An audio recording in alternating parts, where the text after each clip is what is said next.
Greetings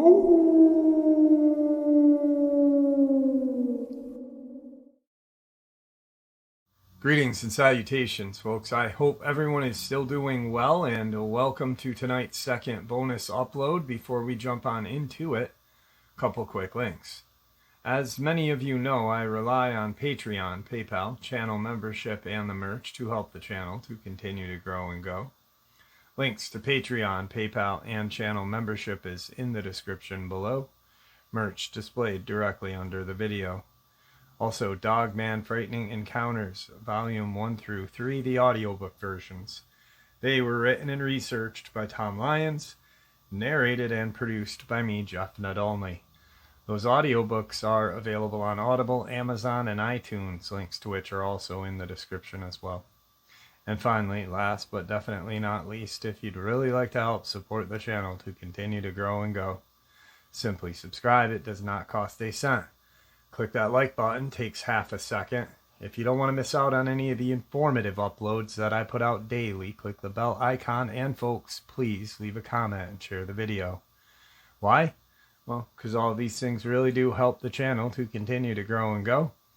They definitely do matter, and they are appreciated. And with that, I have taken far too much of your time. Let's jump in to the second bonus, shall we? All right, everybody. Tonight I have a friend of the channel. A lot of you guys know him in the comment section. He is a SAR personnel, which is search and rescue. He lives out in Virginia, and his name is Opie. Opie, how are you? I'm doing great, Jeff. How are you doing today? I'm doing good. I'm doing really good. Pretty much, you know how the floor plan is. So as of right now, I'm going to give you the floor plan, and if I have any questions, I will interrupt you and ask you. Excellent. All right, so let's get on with you've had 2 encounters. Let's get to your first encounter, the one that changed everything for you. Oh yeah, most definitely. Well, believe it or not, everybody's heard the story, and it all leads up to your most common mistake for a smoker. I was actually driving to the store. Mostly, I did snuff, but I was having a cigarette at the time until I got to the store. I was nicking out, so I'm getting out across the bridge, and I got to flip the cigarette out, and it just decides to fly back in. We've all had that accident before, and I'm thinking it's probably under me. I could smell it burning, so I'm sitting up, kind of across to the steering wheel, and I get up to a airport we have. It's about a mile down the road. I pull in there, I get out, and it's about around 8:30. It's already pitch black dark, and there's no lots around that area. Usually there's a little bit of lot, but everything was pitch black at this point. But I got to get out, and I'm trying to find a cigarette, and I can already hear a coyote up near the runway, and they're always hollering. There's always coyote out about that time of night, and I'm sitting there digging and looking, and I hear movement, and behind the bushes, like it sounds like it's running, and you can just hear its weight. Like it's big, but you don't really think that you're going to see what you're about to see. It actually sounded like a cow, a bull running, but I figured it's best to get back in the car because I kind of was about to get ambushed by a coyote. Well, I get in the car, and I'm getting ready to back up, but the car is sideways, facing the fence. I'm probably about 30 yards away from it, and give you an idea, the fence itself, it's a little over, probably about 8 feet, just enough so nobody can get over it. It's got barbed wire lined along top of it. Well, I look over, and all I can see is, it just a predator's eyes, but there's something different about them other than the fact that they look just massive. And it reminded me the glow was like the embers of a fire you would actually see, like when a fire is about to go out. but you could still see the ambers glowing. And that's what it put me in mind of. And at this time, you know, everything's going through your mind, but reality, you know, it's like, I have no idea what, maybe it's a coyote. And then that growl, it's that one growl that you know separates everything you've ever dealt with in the woods. I used to hunt a lot. And just after a while, I got to the point where I got more, I guess you could say, in tune with nature. I started caring more about, I took life more seriously. You know? I didn't feel the need to hunt anymore. The only time that I would ever harm an animal is if it was trying to harm me or if I was starving, which has never came to any case yet, thank God. But I see these odds, I can't make out a body, but then that growl, and it's just like the subwoofers from a sound system, a competition sound system. It just, you can feel it in your chest, through your body, and I'm thinking to myself, there's nothing that could produce a sound like that. And it's like the growl itself, it came off to me as like, look, man, you stay on your end, I'll stay on my end, and you know, nothing will go down. But you know, he just kind of stood up, and that's when it hit me. I was like, okay, this ain't no damn coyote. This is damn. It was well over 7.5 feet. I went back and measured the fence itself, and I kind of got an idea as to where the eyes were, and if it really wanted to clear that fence to get over it, to get to me, it could have done it easily. And I'm sure it would have had no problem dragging me out of that car and doing whatever it wanted. But it didn't. As soon as I was getting ready to turn around and put headlights on it, it was gone. I mean, just like that. This happened, I want to say it was actually right at about, I think it might have been February. It's somewhere in that area. It was still winter. Well, a few months play on, and I'm getting a lot of my equipment together. It's about 4 a.m. And I hear my dog making, it, like, you know, it was excited. Max, he's a big Labrador. He's mixed. He's a lab and husky. He's a big dog, really big dog. He's white with one blue eye, and he's not scared of anything, but he's also not the sharpest tool in the shed, but God love him. And I started hearing him barking, and his buddy come to visit him, and I'm like, what is he going on about? And his lot, we have for him, his kennel, is right, you can look out the kitchen window in the backyard, and you can see it plain as day. I want to say maybe 50 or 60 yards from the house, and the street lot between the house and my neighbor's house, which is actually pretty close. The lot itself reaches out past his lot, so you can see whatever's going on. I look out the window, and all I could say, my mind was trying to comprehend what I was looking at, because it wasn't an animal and it wasn't human. It was literally, to me, I was the best to compare it to. It reminded me of the monster from Rampage, Ralph, which is exactly what I named it from here on out. Trust me, it was a male. I got a good look, and it was a dude. And him and Max were just, like, you know how a dog gets down on the ground and playing with you, like if you move your hand or something, or another dog's kind of like they're playing freeze tag, get down and stop for a minute, kind of pat their paws and just move to the left and to the right. And they were both doing that. Ralph, as I've called it, his size alone, he would move to the left and to the right, but he was so big, he just didn't have far to go. Max was running left and right. He looked like he was almost out of breath, but he was too excited to really give a crap about resting. And this Dogman, he is patting his paws, his hands on the ground, and moving left and right, and he was panting, and I could see teeth, and I've never seen anything like that on an animal. I mean, it could easily eviscerate anything it cut into. I mean, it's just like a mouthful of just razors. And, they did this for, this whole entire encounter probably lasted, it felt like an hour, but it couldn't have been any more than probably 1 or 2 minutes. And all of a sudden he stands up, and he's gray with a white patch, just one white patch of hair there on his chest.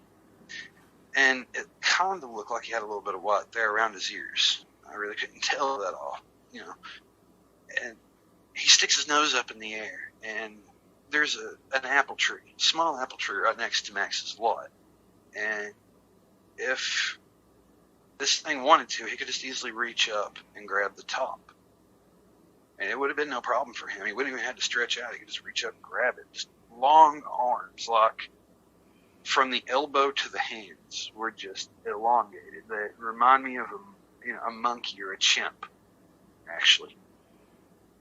He had a tail, and he started sniffing. It looks just like a wolf. His head was like a wolf, snout and everything. Big pointy ears, cropped. And you could see the light reflected in his eyes. But he sticks his nose up in the air. You could see his 2 canines kind of coming down each side. They were so long, it just came out from over his lip. But he's sniffing the air, and he's kind of bobbing his head as he's sniffing. And he sort of leans, kind of turns to his right, and he's sniffing towards the river. And it's about a river. It's about 200 yards from behind the house. And he just drops down to all fours and takes off like a bat out of hell.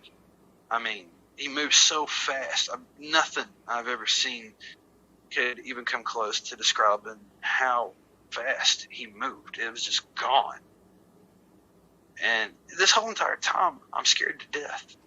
I'm thinking to myself, he's getting ready to tear my dog to pieces. He's just luring him in. He's waiting for it. And the only thing I have is a single shot 10 gauge and a bolt action 300 Win Mag that only holds 3 rounds.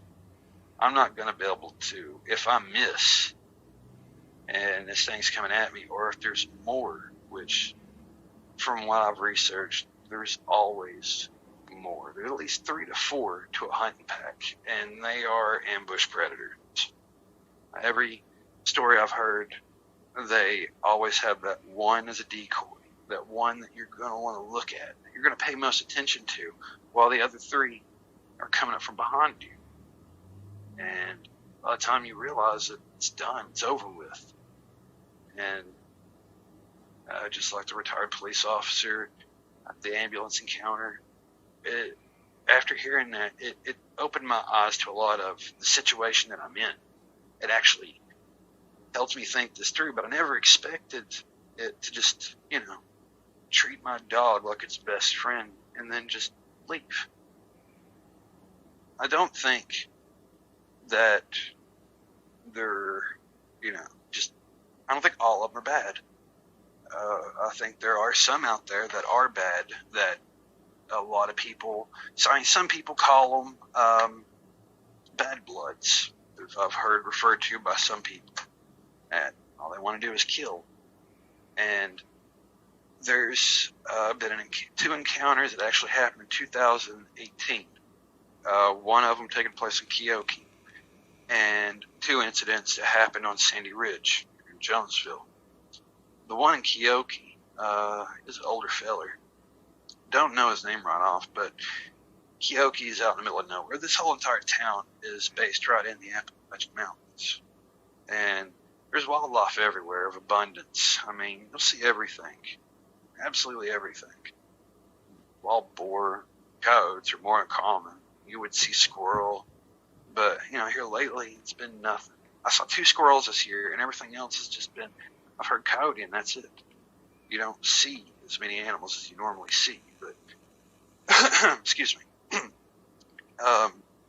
The individual in Kyoki, he was a black Dogman. This one just like a wolf. And he said that it smelled out like a lot of people describe. I always call it a grimace. I guess maybe I compare them to monkeys or chimpanzees more than I probably should, but for some reason I see a characteristic of both wolf and primate. I don't know why, for some reason I just get that feeling that there's a comparison in there somewhere.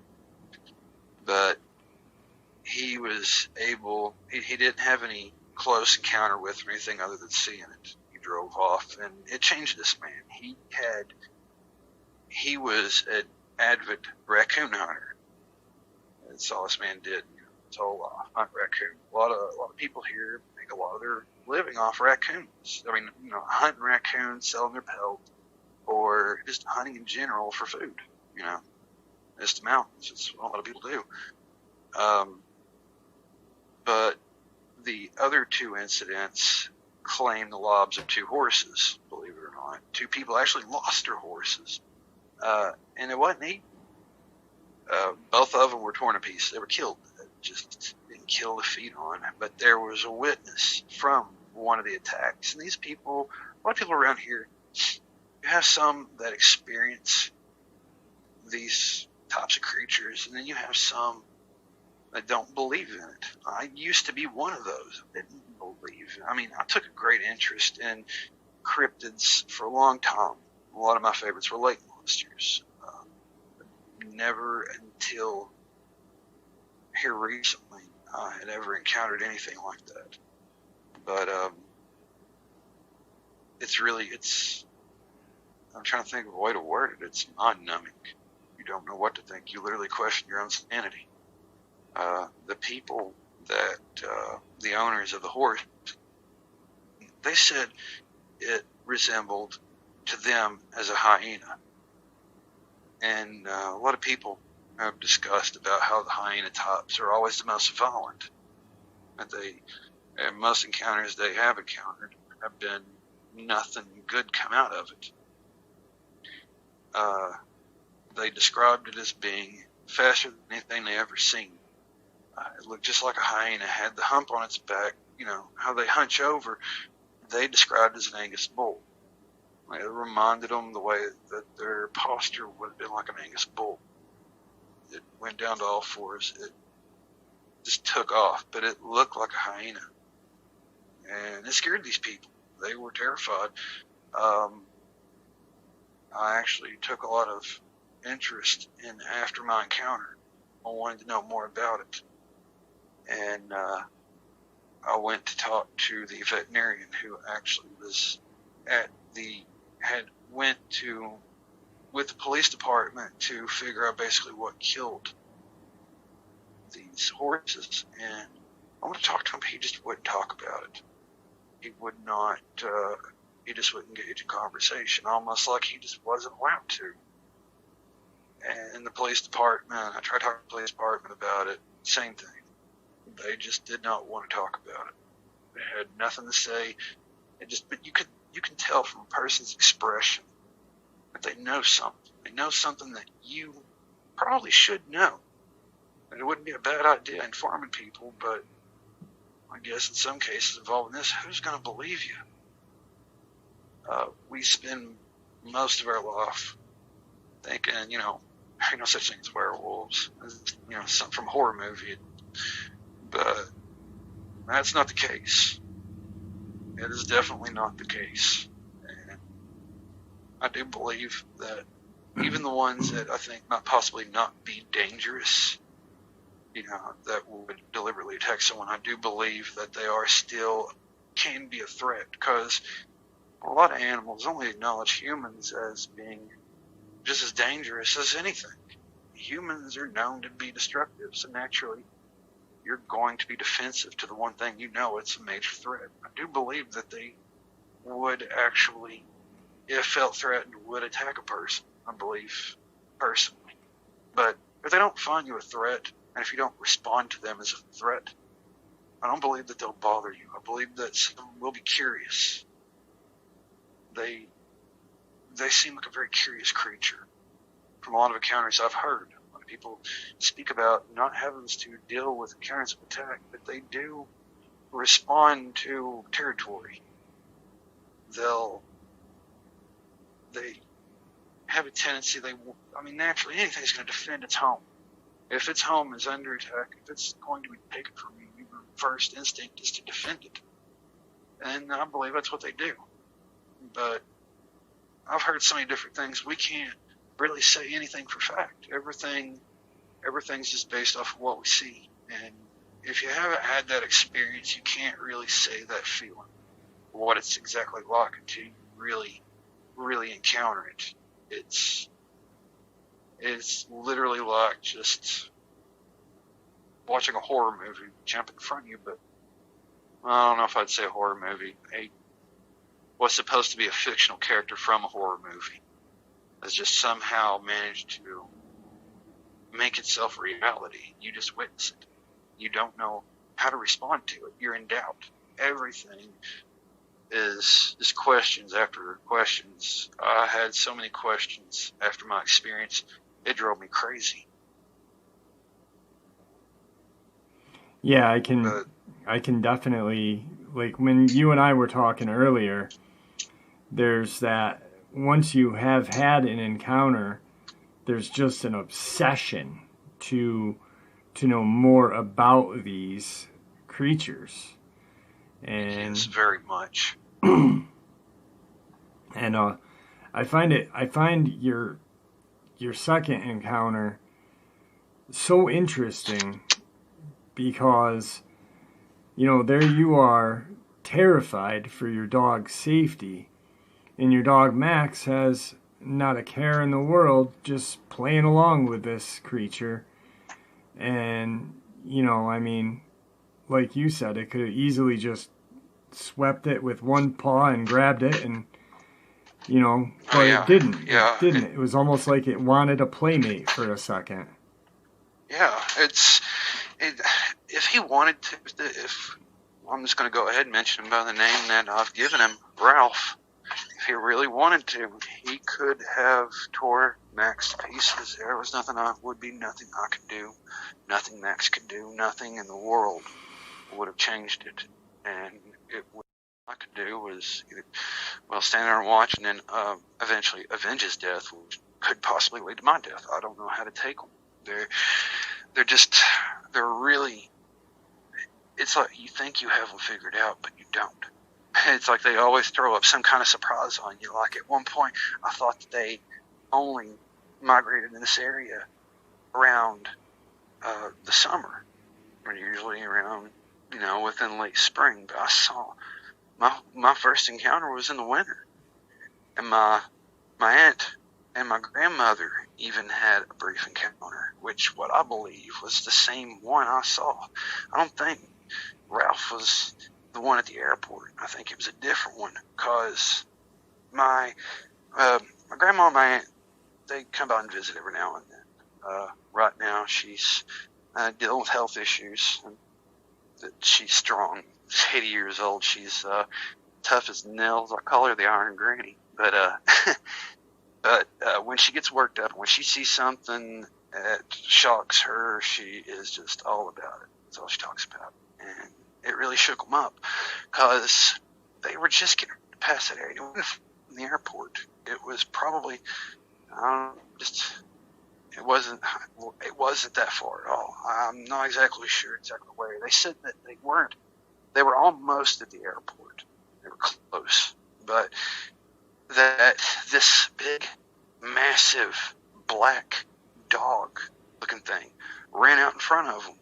But they said, at first they thought it was a bear, but then they realized it ain't a bear. It's too big to be a bear, and its head and ears look nothing like a bear, they said. And it was just fast. They said, they explained how the back, she said, it had kind of like a hump on its back. And again, described it like an Angus bull. But it shocked her. My aunt wouldn't speak of it. My aunt, she she has an open mind, but when something, I guess you could call it a slap of reality, she just really doesn't know how to take it. And I think that's where I inherited it from, because I got a slap of reality and I did not know how to take it. But ever since a lot of this has happened, we don't have the wildlife that we had before. But we have bear in the area more now than ever, because, off and on, you'll see a black bear wandering around somewhere. I guess migrate. I'm not really sure what bears do exactly. But it's not common for them to come into this area where there's a lot of people. We don't normally see bears constantly. But this year, it's been one after another, after another, after another. And, most places you'll see them in the mountains. And I've been all over the mountains through here. Stone Mountain. There's a lot of encounters that happen there. I live close to a mountain called Phoebe's Butt. That's a weird name, but it actually looks like a butt on the map. Part of the mountain does. But there's an area up there. It's actually an old story that took place years ago when my dad was young.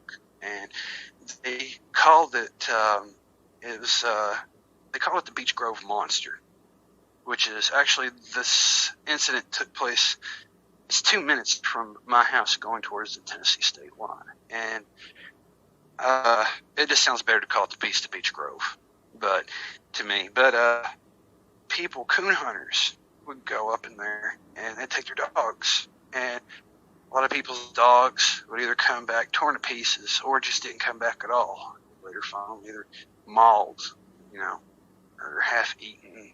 I couldn't explain it. Nobody could ever explain what it was. Some people assumed it was a bear that got a hold of it, or, mountain lion, cougar, whatever. I honestly, God, don't know if there's cougars that come in this area, but I do know that we do have mountain lions. But nobody could figure out what it was. They would hear it. They'd talk about how they would hear howls, but it didn't sound like a howl of a wolf, kind of like a combination of a howl with woman's scream. It'd probably be definitely a best story for my dad to actually explain. He can tell that story so much better. But there's been people from this area that do talk about it a lot, often. Usually if the subject's mentioned, that's usually what they talk about. It's the Beast of Beech Grove. That's interesting. That's the more I keep finding out, the more encounters that I hear from the South, that the older generations, they have a way of talking about it, like it's like they're, it's normal for them to talk about it, and just like over dinner or something back in, it's just now they're so secretive about them now. It's truly. I think probably like the generation, a lot of the generation, it's become more criticizing, I guess. People, back in the old days, your word was, that's your credit. Yeah, your word was everything bond. That's based on who you are, what you say, everything is, based on your word. Well, who you are as a person, that was your credit. That's what you got by on. Your trust. And back then, a lot of people didn't have a lot of time to be this, and a lot of people lived in mountains. Lived in the mountains in cabins. My grandfather, he grew up in an old cabin on the mountain. My dad, same thing. He grew up in the mountains a lot, and just a lot of the encounters that people have, I've noticed that it definitely came out of a lot of the areas that aren't near town, most town areas. It's always located in a deep area in the mountains. But things are changing, and I don't know what. I don't know if it's the corona situation. There's been more wild animals pushing into populated areas. Matter of fact, a few months ago, I actually had a timber wolf that was seen in Norton, just walking down the sidewalk like I own the place. And that's not something that happens often. Norton, it's located in Wise County, Virginia. It's probably about, I want to say about 2 hours from here, give or take. But if you ever go there, it's not a place that you'll ever see a wolf, ever. Yeah, that's definitely, and I really find it, it's terrifying that the bear are coming off the mountain, that there's a bigger predator up there that is pushing the bear down, and I remember the day that you sent me the message, and I was like, that's crazy. That is just, for a bear to be afraid. Now, there's got to be more than just one or more than four for a lot of bear to come down. So they're migrating somewhere. They're migrating south, migrating, who knows? Maybe that call-in that was talked about a couple of months ago by William Victor is happening. I don't know. We really don't know what's going on. Sorry, I didn't mean to cut you off. No, I just find it fascinating that it is. That something it is very fascinating. Is capable of pushing bear off of their territory. It's fascinating and terrifying all at the same time. Very terrifying.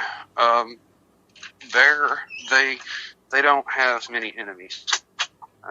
It's probably, especially in this area, he's the king of his jungle.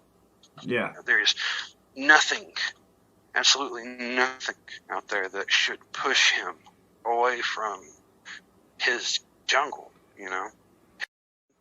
It's happening. And now it is just mind-blowing. You don't hear about stuff like this.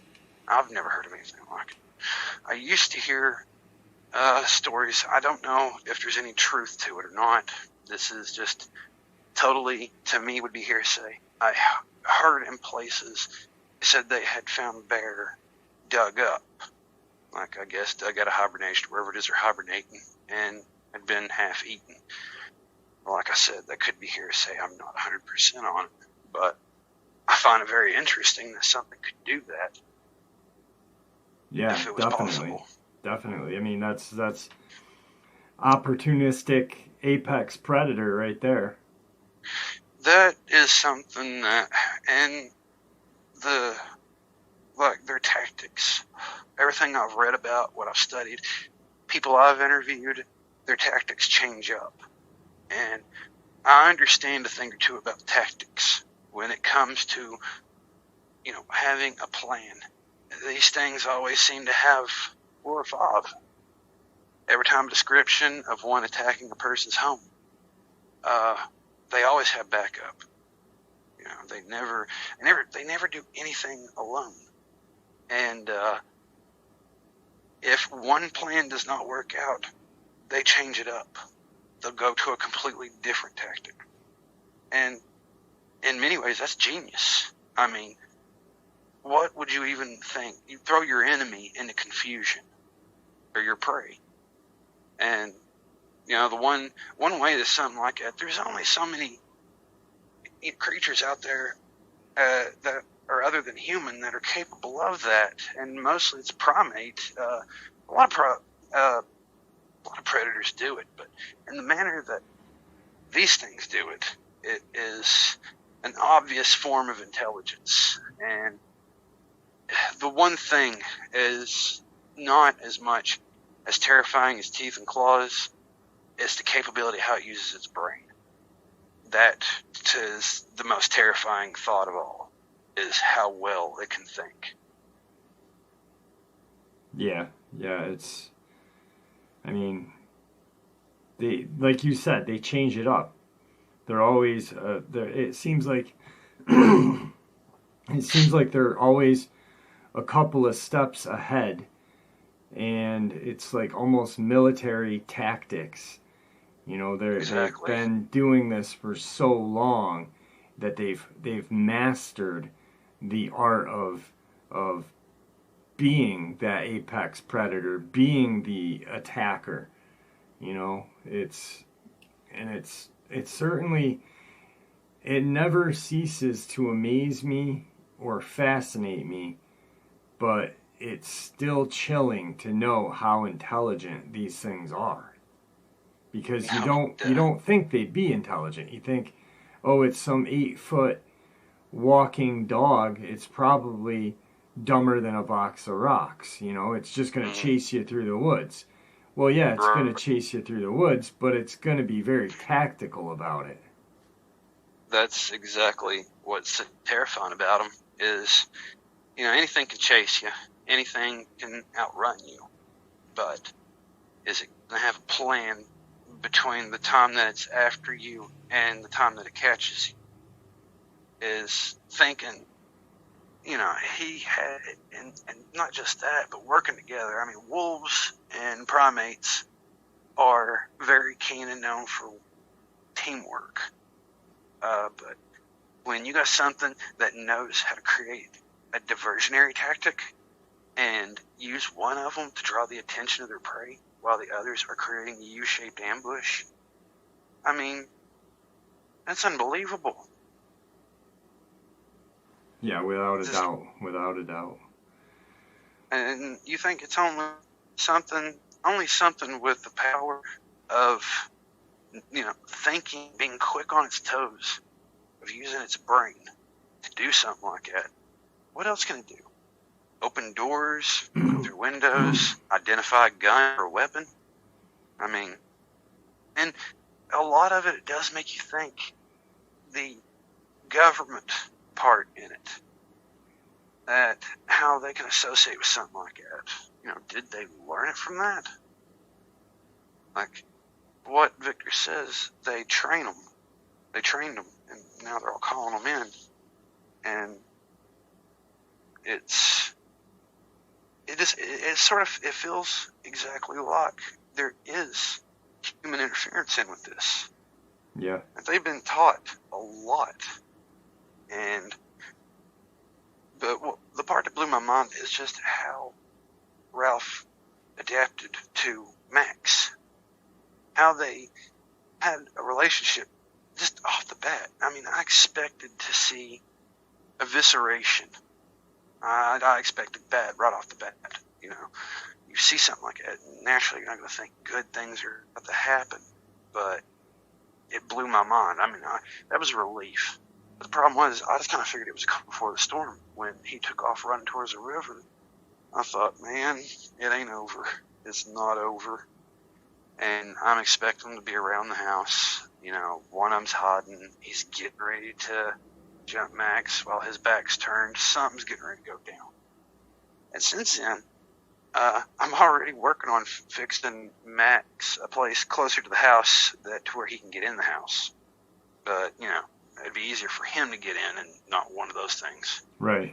It's kind of connected to his lot. That way he can kind of go outside, do his thing, come in the house, whatever. But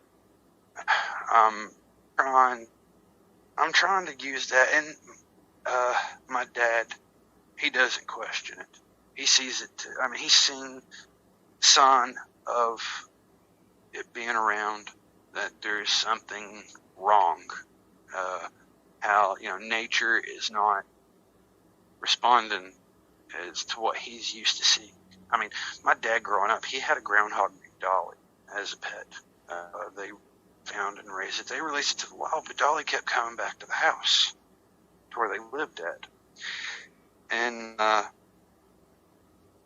that kind of, usually,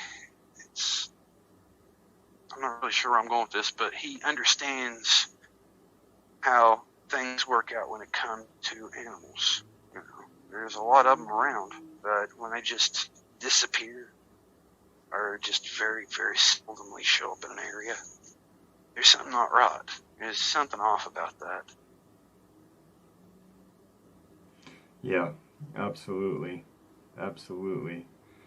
I think that's probably, I mean, just talking to you earlier, I know how much your dog means to you. Oh, God, I love Max I and think, miss him a little Shih Tzu to death. yeah, I They're think both that my would be world. the best bet is to, figure out a way of keeping it. I mean, even though the encounter, there was nothing that happened, you can't chance it because, Exactly. like you said, we don't know what they're thinking. We have not a clue. They might be, Ralph might be having a good day, one day and Yep. playing, and there's boom, the next day, unfortunately, your best friend is gone, and that would be terrible. So, Yeah. And I'm a vengeful person when it comes to someone I love. If something hurts something I love, someone I love, I take it pretty hard. And, there's hell to pay for whatever end, but with something like this, you don't really know how to deal. You can't fight it without having to fight more and more and more. And it just doesn't stop. right. Everybody that's had an encounter with one has had an encounter with more than one. And it never ends pretty, ever. I pray that I never have a negative encounter with any of them.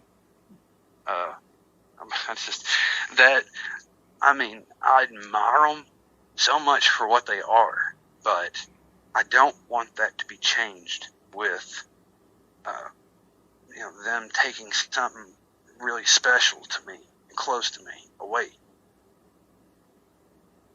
Absolutely. Opie, we're coming up on time. I want to thank you for coming out today. Most definitely, Jeff. I'm glad we finally got together. I've been looking forward to doing this. Yeah, it's been a long time coming, but I'm glad that I got to come on and talk. And it really helps getting to talk about things, especially stuff like that you don't have many people to talk to about. Right on, right on. And I'm sure the comment section is going to be filled. And like I said, I mean, you are a fixture in that comment section. You're always in there, conversing and doing your thing. So I think it'll be a good one. I love everybody there, man. Everybody's cool. You got some pretty cool followers. Yeah, we're a family. It's one great big tight knit community, and I love that. I love that it's turned into this. So, and it's more you guys than it's me. I just give you guys a platform, and you guys make the channel. So I'm grateful for all of you guys. Jeff, we're grateful for you, man. Most definitely. I mean, you've given you. us all an outing. You gave us something to learn from, to get off of the things that we're dealing with, those who have had encounters and those who are afraid. You give us a way to be able to deal with that, and it helps a lot. And believe me, I'm sure I speak for many, many, many people that follow you. Thank you for that. Well, thank you. I appreciate that. Is there anything that you'd like to say? Some final last words to everybody? Just stay safe. If you see one, don't approach it. Just keep your distance. Try to read the signs a little better, but just keep your distance. Don't know how to take one. It could be having a good day one day, and then the next, before you know it, you could just be watching a diversion. Just be careful. Be very careful. Right on. All right, brother. Thank you for coming on, and have a good rest of the night. Thank you, Jeff. And there you have it, folks. I hope you all enjoyed this second bonus as much as I enjoyed sharing it with you. I'd like to really thank you all for supporting the channel. It is, after all, your support that helps the channel to continue to grow and go, and what gives us all a place and a chance to share our experiences and theories judgment-free. Everyone is simply treated with the respect that we deserve. Please stay safe, happy, healthy, and ever vigilant. Keeping an eye on our children, pets, family, and our friends. These creatures are real. The events have happened. Share this information with those you love and care about. and it may just help save their lives someday. Until next time, never stop asking questions, never stop searching for the truth, and God bless you all.